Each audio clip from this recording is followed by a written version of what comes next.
Buenos días, soy Pablo Rodríguez, alumno de segundo de bachillerato de la Escuela Santísima Trinidad de Barcelona y hoy, lunes 12 de abril, quiero compartir con vosotros una pequeña reflexión sobre el Evangelio de ayer, segundo domingo de Pascua. En todos los pasajes de las apariciones de Jesús, después de su muerte y resurrección, hay cuatro puntos comunes que tienen un gran sentido para nosotros. En primer lugar, en todos los relatos, es el mismo Jesús el que da la buena noticia de su resurrección. Es necesario que sea Él el que vuelva a encontrarse con cada uno para que crean. Por eso Tomás creyó cuando se encontró con Él personalmente.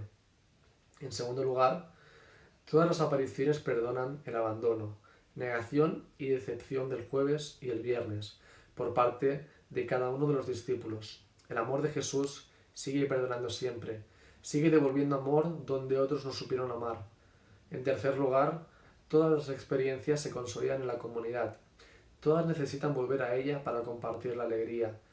La resurrección les hace sentir la necesidad de vivir con otros esta experiencia que será lo que les mantendrá unidos para siempre. Finalmente, todas las apariciones tienen un final común: encomendarles la tarea de anunciar lo que han visto y oído, la tarea de llevar la experiencia del resucitado a todos los hombres. No se trata de hacer cosas grandes, sino de volver a Galilea, a la vida que todos llevaban antes de conocer a Jesús allí, en el día a día.